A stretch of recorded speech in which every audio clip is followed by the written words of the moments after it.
ભગવાન વિષ્ણુજીએ, લક્ષ્મીજીએ કૈલાસમાં ભગવાન શિવ અને સતીનું સુંદર સ્વાગત કર્યું છે. દેવતાઓએ પરિક્રમા કરી છે અને મુહુર્ દેવતાઓએ ખૂબ વિવાહની પ્રશંસા કરે છે. કેટલું સુંદર આપણા પુરાણોમાં કહ્યું છે. સતી જે રીતે સાંભળે એ રીતે દેવતાઓએ ખૂબ મોટા મોટા શબ્દોથી પ્રશંસા કરવા લાગે છે. મહાદેવજી કયા શબ્દોમાં વર્ણન કરીએ. વિવાહમાં ખૂબ આનંદ નહીં, પરમ આનંદ થયો. કથા ઉપરથી શીખવાનું છે. કોઈના નાના મોટાના પ્રસંગોમાં જાય તો પ્રસંગોની પ્રશંસા કરીએ. પ્રસંગમાંથી કમી નહીં કાઢીએ, તેની ભૂલ નહીં કાઢીએ. આપણે દેવતાઓ પ્રશંસા કરતા કરતા મુહુર્ એકબીજા મળીને કહે બહુ મજા આવી. કેમ? વિવાહમાં લગ્નમાં ખૂબ આનંદ કર્યો. ક્યાં ભોજન, ક્યાં વ્યંજન, ક્યાં વ્યવસ્થા. અને કોઈ નાના માણસના પ્રસંગોમાં જાય ને તો થોડી ઘણી અસુવિધા હોય તો બોલવું નહીં જોઈએ. કોઈના પ્રસંગોમાં જાય તેના પ્રસંગોનો ઉજળા કરવા માટે જાય છે. કોઈના પ્રસંગોની નિંદા કરવા નથી જતા આપણે. કોઈના પ્રસંગોની અંદર દેવતાઓ પાસેથી શીખવાનું આ બધું છે. કોઈના પ્રસંગોને વખાણીએ, વખોડીએ નહીં. દેવતાઓ મુહુર્ પ્રશંસા કરતા કરતા કૈલાસ ધામને છોડી અને જતા રહે છે. શિવ અને સતીનો સુંદર વિચરણ વિહાર છે. વિહાર કરતા શિવ અને સતી કુંભજ ઋષિના દ્વારે આવે છે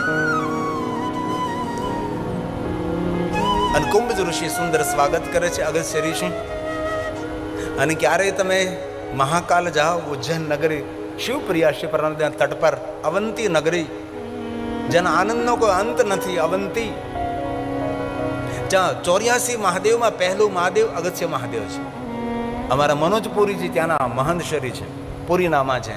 અમે જેમ ગીરી, પુરી, ભારતી, વન, તીર્થ, સાગર, સરસ્વતી, દશનામાની નમો નમઃ. 84 મહાદેવની યાત્રા કરજો. મહાકાલેશ્વર મહાદેવનું જે શિવલિંગ છે મહાકાલ વનની અંદર, લિંગોમાં સેનાપતિ છે મહાકાલેશ્વર. પણ મહાકાલેશ્વર કરતા પણ પ્રાચીન, અતિ પ્રાચીન ભગવાન મહાદેવના લિંગ સ્વરૂપો 84 મહાદેવ છે. 84 મહાદેવની યાત્રા થાય છે. પણ ભાગ્યે જ કોઈ ગુજરાતી જતો હોય છે, નહીંવત જતો જ નથી. એમાં પહેલું જે શિવલિંગ છે અગસ્ત્ય મહાત્મા દ્વારા સ્થાપિત શિવલિંગ છે.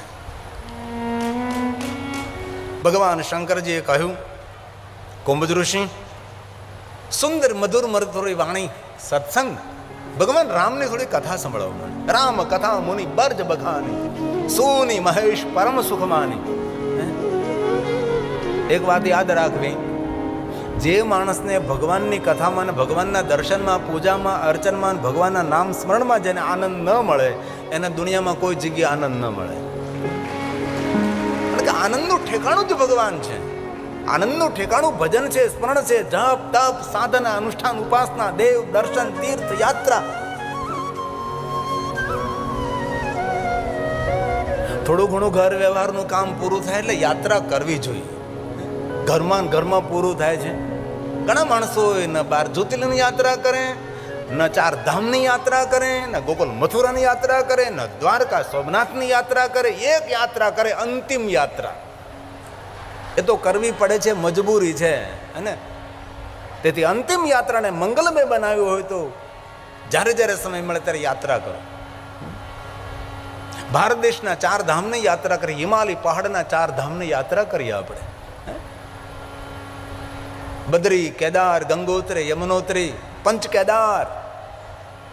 અને કોઈ મોટી કોઈ બડાઈ કરતો હોય ને કે અમારા મંદિરો મોટા છે ને, અમારા મંદિરો મોટા છે ને, અમારા મંદિરો આમ છે, અમારા મંદિરો આમ છે, એને કાન ખોલીને કહી દેજો કે આ દુનિયામાં, આ ધરતી પર ઊંચામાં ઊંચું કોઈ મંદિર હોય તો મારા મહાદેવનું મંદિર છે. પંચ કેદારમાં એક કેદાર ભગવાન શંકરજી છે. પંચ કેદાર છે. પંચ કેદારનો અદ્ભુત મહિમા છે.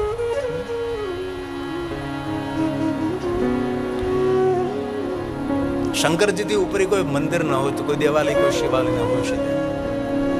ભગવાન શંકરજીએ કહ્યું કે મને કથા સંભળાવો. કુંભજીએ કથા સંભળાવી છે. ઋષિ પૂછી મને હરિભગતિ સુહાઈ. અંતે કહ્યું, હે કુંભજ ઋષિ, કહત સુનત. અરે કુંભજ ઋષિએ ભગવાન શંકરજીને વિદાય, મુનિસને વિદા માગી ત્રિપુરારી. ભગવાન શિવ અને સતી કુંભજ ઋષિને પ્રણામ કરી યાત્રા કરે છે રામજીનું દર્શન થાય, સાથે લક્ષ્મણજી છે. રામજી સુંદર લીલા કરી રહ્યા, ત્રેતાયુગ ચાલી રહ્યો છે. જાણ જાણ પાન પાનને પૂછી રહ્યા છે, સુંદર રુદન કરી રહ્યા છે, દિવ્યતાથી ભરપૂર જેમની લીલા છે. ભગવાન શંકરજીએ દર્શન કર્યું છે. ભગવાન મહાદેવે જય જયકાર કર્યો. સતીના મનમાં સંશય થયો છે કે વિશ્વ આખું જેનો જય જયકાર કરે, વળી એ વિશ્વનાથ કોનો જય જયકાર કરે છે. સતીના મનમાં સંશય થયો. ભગવાન શંકરજી સમજી ગયા છે. સતીના મનમાં સંશય થઈ રહ્યો છે. ભગવાન સ્વયં શિવ કહે છે, સતી હું જાણું છું આપના મનમાં ભગવાન રામ પર તે સંશય છે. ભગવાન વિષ્ણુના અંશ છે. એમના રૂપ સ્વરૂપે સુંદર ધરતી પર વિચરણ કરી રહ્યા છે. આ ધરાનું મંગલ કરી રહ્યા છે, જગતને પાવન કરી રહ્યા છે. તમારા સંશયને દૂર કરવા માટે જાઓ, તમે પરીક્ષા કરો, પણ વિવેકનું જતન કરજો. અને સતી ગઈ, સીતાનું રૂપ લીધું છે, રામની સામે ઉભા રહે છે. ભગવાન રામજી, શ્રી રામ અને સતીનો સુંદર સંવાદ છે. શિવ મહાપડ અંતર્ગત બંને સુંદર સંવાદ, એટલા સુંદર સંવાદ. સતીએ કેટલા પ્રશ્નો કર્યા છે ભગવાનને. રામજી વિવેકપૂર્ણ સતીને તેના ઉત્તરો આપ્યા છે. તેને આખી પૂરી કથા છે. શિવ મહાપડ ગ્રંથમાં અનંત કથાઓ છે. અંતે સતી આવે છે. ભગવાન શંકર પૂછે, સતી પરીક્ષા કરી, કછોલા પરીક્ષા લેની ગોસાય. ભગવાન શંકર સમજી ગયા છે સત્ય. ભગવાન રામનું દર્શન કરીને આવે છે અને સતી જૂઠું બોલે છે. ભગવાન શંકરજી મન હિ મન સતીનો ત્યાગ કર્યો છે. દેવતાઓએ જય જયકાર કર્યો છે. સતી પૂછવા લાગે, શંકર ભગવાન તમારો જય જયકાર શા માટે દેવતાઓ કરે? શંકરજી મૌન રહ્યા છે. કૈલાસ જઈને આપણે બધી વાતો કરશું. શિવ અને સતી કૈલાસ પહોંચે. સતી પૂછે, પહેલાં ભગવાન મહાદેવજી ધ્યાનસ્થ બને. 87,000 વર્ષો વીતી જાય. અંતે સતી ક્ષમા માગે છે. ભગવાન શંકરજી નેત્ર ખોલે છે. સતીને કહે, મારી સામે બિરાજો, હું તમને સુંદર પ્રભુની કથા કહું. લગે કહન હરિકથા રસાલા. ભગવાન શંકરજી કથાનો પ્રારંભ કરે છે. સતી કથાનું શ્રવણ કરે છે. તે સમય તે હિ કાલ પ્રજેશ નગરમાં દક્ષ મહારાજે યજ્ઞ કર્યો છે. યજ્ઞમાં સૌને આમંત્રણ છે, નિમંત્રણ છે, પણ શિવને નિમંત્રણ નથી, એટલે સતીને પણ નથી. દેવતાઓ જવા લાગે છે. સતી પ્રશ્નો કરે છે કે ભગવાન મહાદેવજી, આ દેવતાઓ ક્યાં જાય છે? શંકરજી કહે, સતી કોણ ક્યાં જાય ને કોણ ક્યાંથી આવે ને કોણ શું કરે છે, એમાં જીવન પણ ઓછું પડી જશે. તેથી પ્રભુની કથા સાંભળો. ને આપણા સૌનો આવી જ હાલત છે. કોણ ક્યાં જાય ને કોણ શું કરે છે ને કોણ આમ કરે ને તેમ કરે. દુનિયા આખીની પંચાયત કરવાવાળા માણસો આપણે એટલે તમે મંડપમાં બેઠા નહીં, તમે સૌ તો ડાયા માણસો છો. પહેલાં તો કોઈની નિંદા કરવા માટે કોઈના ઘરે જવું પડતું હતું. નિંદા કરવા માટે કોઈના ચોરે જવું પડતું હતું. કોઈના પગથિયે બેસવું પડતું હતું. કોઈની નિંદા કરવા માટે કોઈ માણસને મળવું પડતું હતું. હવે તો લોકો ઓનલાઈન નિંદા કરે છે. એ રસોઈ બનાવતા નિંદા કરતા હોય છે. અરે ભાઈ, નિંદા સમાન કોઈ પાપ નહીં, સત્સંગ સમાન કોઈ પુણ્ય નહીં. જો જીવનને સુંદર બનાવવું હોય અને તમારે રોજ માટે સુંદર રહેવું હોય તો કોઈની ગંદી વાત ના કરવી, કોઈની નિંદા ન કરવી. એટલી પ્રતિજ્ઞા તો કરી. દુનિયા સુધરે કે ન સુધરે, પણ આપણે જેટલા જગા બાપાના સાનિધ્યમાં બેઠા એટલા જો સુધરી જાય તો આપણી દુનિયા તો દિવ્ય બની જાય. બીજાની બનવી હોય તો બને, પણ આપણી દુનિયા તો દિવ્ય બને જ. આજથી આપણે તમાકુ ખાવાનું છોડી દઈએ, માવો ખાવાનું છોડી દઈએ, બીડા ફૂંકવાનું છોડી દઈએ, આપણે નહીં ખાવાનું છોડી દઈએ, કોઈ વ્યર્થ વાતો છોડી દઈએ, વ્યર્થ વિચારો છોડી દઈએ, તો કેટલો જીવનનો સમય તમને આનંદ કરવા માટે મળે છે. ભગવાન શંકરજીએ સતીને કહ્યું, કથા સાંભળો, નહીં મને કહો ક્યાં જાય. શંકરજી પૂરી વાત કરી કે તમારા પિતાએ થોડું સમજવામાં ભૂલ કરી છે, મેં અનાદર નથી કર્યો, તો પણ એવું સમજી બેઠા છે કે શંકરજી મારું અપમાન કર્યું છે. અપમાન કરવું મારો સ્વભાવ જ નથી. અને પૂરા શિવજીના ચરિત્રમાં મહાદેવે કોઈ દિવસ કોઈનું અપમાન નથી કર્યું. મહાદેવે કોઈ દિવસ કોઈના માટે કપરા શબ્દો નથી બોલ્યા. શંકરજી જેવા કોઈ દુનિયામાં દેવ નથી. ગુણાતીત, ગુણાધાર, ગુણબીજ એ શિવ છે. પૂરી દુનિયાની પૂરો વિશ્વ ભેગો થાય તો પણ શંકર ભગવાનમાંથી એક પણ દુર્ગુણ કોઈ શોધી ન શકે એવા શંકર ભગવાન છે. ભગવાન શંકરજી સોના, ચાંદી, હીરા, મોતી, શ્વેતાંબર, પિતાંબર, લીલાંબર પહેરીને શિવજી શ્રેષ્ઠ નથી. શિવજી પોતાના ગુણોથી શ્રેષ્ઠ છે. શિવજી પોતાના સમર્પણ, તપ, સાધના, યોગ સાધના, આદિ યોગી ભગવાન શિવ, એમથી જ ભગવાન શિવજી દિવ્ય છે. ઉદારતાથી ભગવાન શિવ મહાન છે. કંજૂસ માણસ કોઈ મહાન ન બની શકે. ઉદાર માણસ હંમેશા મહાનતાને પ્રાપ્ત કરી શકે છે. શિવજીએ ના કહી સતી નથી જવું, તો પણ સતી જવા માટે તૈયાર થયા. અગણિત ગણોને સતીની રક્ષા માટે પ્રજેશ નગરમાં મોકલે છે ભગવાન શંકરજી. અગણિત ગણો અને સતી પ્રજેશનગરમાં પ્રવેશ કરી છે. નગરના માણસો અપમાન કરવા લાગે, નગરના માણસો અનાદર કરવા લાગે, સતીને જોઈને નહીં બોલવા જેવા શબ્દો બોલવા લાગે. નગર એનું એ છે, સતી એની એ છે, રસ્તા હોય તેના તે છે, નગરના માણસો પણ તેના તે છે, પણ વ્યવહાર બદલી ગયો છે. અને યાદ રાખો, સમાજમાં તમને બહુ ફૂલના હાર લોકો પહેરાવા લાગે ને, ત્યારે ફૂલના હાર પહેરાવનારા માણસો તો આપણને હાર અપાવવા માટે સામે ઉભા હોય છે. એ જ નગર હતું. દક્ષપુત્રી સતી જ્યારે તપ કરીને આવે ત્યારે નગરના લોકો પુષ્પની વૃષ્ટિ કરતા હતા. એ સતી છે. અમારા રાજાની પુત્રી તપસ્યા કરીને આવે છે, અમારા નગરનું ગૌરવ છે. સતીનો જય જયકાર. સતી જે માર્ગમાં જતી હતી પુષ્પની વૃષ્ટિઓ થતી હતી. એ જ નગરના લોકો છે. આ એ જ નગરના રોડ છે, એ જ નગરના રસ્તાઓ, એ જ દક્ષ મહારાજની નગરી. એ સતી છે, કોઈ બદલ્યું નથી. વ્યવહાર બદલી ગયો છે. અને માણસનો વ્યવહાર ક્યારે આપણા પ્રત્યે બદલે એનું કાંઈ નક્કી નહીં.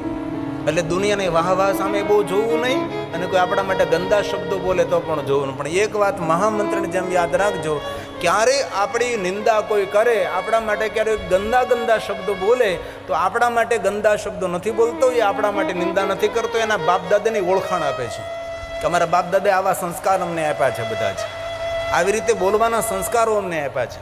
એના બાપ દાદાની ઓળખાણ, તેના ખાનદાનની ઓળખાણ છે. ડાયો માણસ કોઈ દિવસ બીજા માટે નબળું ના બોલે. સતીનો અનાદર થયો છે, તો પણ સતીનો પગ ભારે થયો. પિતાના આંગણે જાય છે. માં વીરણી પોતાની પુત્રીની રાહ જોવે છે, કારણ કે માં છે ને, દીકરી સાસરે ગઈ હોય તો માને દીકરીની બહુ ચિંતા હોય. માને તો દીકરીની ચિંતા હોય, પણ માં કરતા 10 ગણી ચિંતા દીકરીના બાપને હોય છે. અને તમારા ઘરમાં કોઈની દીકરી પુત્ર વધુ બનીને આવ્યું હોય ને, અને એ પુત્ર વધુને જ્યારે દુઃખ આપો છો ને, ત્યારે એ દીકરીનો નિહાપો લાગે કે ન લાગે, પણ એના બાપનો નિહાપો જરૂર લાગે છે. આપણું કુળ ઉજ્જળ થઈ જાય છે. તમારા ઘરમાં પુત્ર વધુ બનીને આવ્યું કોઈની દીકરી, તો તેને ખૂબ સાચવજો, ખૂબ લાગણીને, પ્રેમ અને હેત અને માન સન્માનથી રાખજો. કોઈ બાપનું હૃદય છે, કોઈ બાપના હૃદયનો ધબકાર છે. માં અને દીકરી હેત અને પ્રેમથી એકબીજાના ખંભા પર માથું નાખી અને ખૂબ પ્રેમથી મળે છે. અને માતા વીરણી ધીમેકથી કહે છે, બેટા પુત્રી સતી, તને તારા પિતાએ નિમંત્રણ નથી આપ્યું, પણ મને ભરોસો હતો દીકરી તું તો જરૂર આવીશ જ. જા બેટા સતી, યજ્ઞનાળના દર્શન કર અને જલ્દી પાછી આવ. આપણે મા દીકરી બેઠા બેઠા સુખ અને દુઃખની વાતો કરીએ. અને સાસરે ગયેલી દીકરી ક્યારે પિયરમાં આવે ને, તો ભોજાઈઓને ભાભીઓને મારી પ્રાર્થના છે, તે મા દીકરીને શાંતિથી બેસવા દેજો ને મીઠી મીઠી વાતો કરવા દેજો, એકબીજાના કોઠા ઠાલવવા દેજો. એમ કહેજો, નંદબા તમે આવ્યા છો ને, તો રસોઈ હું બનાવીશ, ઘરનું કામ બધું હું કરીશ, બા તમારે જ કાંઈ કામ નથી. મા દીકરી બેસો ને સરસ વાતો કરો. પણ ભાભીને તેમ જ થાય કે આ મારી જ વાતો કરશે બે જણી. નહીં, એ તો એમના અંતરના હૃદયના ઉદ્ગાર ઠલવતા હોય છે. માં વીરણીએ કહ્યું કે જા બેટા પુત્રી સતી, જલ્દી આવ, આપણે સુખ દુઃખની વાતો કરીએ. પણ માને ખબર થોડી છે કે સતીની છેલ્લી મુલાકાત, સતીની અંતિમ મુલાકાત છે.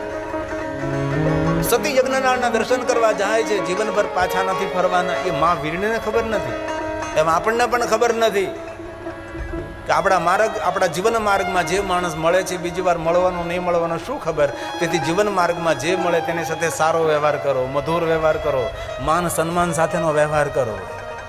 બાકી મનની મનમાં રહી જાય. ઘરેથી આપણો દીકરો, પતિ કે પિતા કોઈ પણ ઘરથી વિદાય લેતો હોય, પ્રસન્ન મુખમુદ્રાથી વિદાય કરો. ઘરની બહાર પગ મૂકીને પાછો ઘરે આવવાનું આપણને ખબર નથી. રાત્રે પોતપોતાના ઓરડામાં સુવા જાઓ, દરેક સાથે સમાધાન કરી લો, ક્ષમા યાચના કરી લો, વાતનું વાવેતર ન કરો. કારણ કે રાત્રે માણસ સૂઈ ગયો, સવારમાં ઊભો થાય ને, એ તો મહાદેવની કૃપા હોય તો સવારમાં માણસ ઊભો થઈ શકે છે. બાકી રોજ માટે સૂતો રહે, એવા અનેક સૂતા રહે છે. સવારમાં આંખ ખુલે એટલે ભગવાનને આભાર વ્યક્ત કરો, ભગવાન તે મને નવો દિવસ જીવવા માટે આપ્યો છે, અને સુંદર મને દિવસ આપ્યો છે, તો સારા દિવસોમાં સારું કાર્ય કરીશું, સારું કામ કરી, કોઈના માટે સારું બોલીશ, સારું જીવીશ. કોઈને મદદ નહીં કરું, પણ કોઈને નડીશ તો નહીં જ ભગવાન, એ હું ખાતરી આપું છું. આને જીવન કહેવાય છે.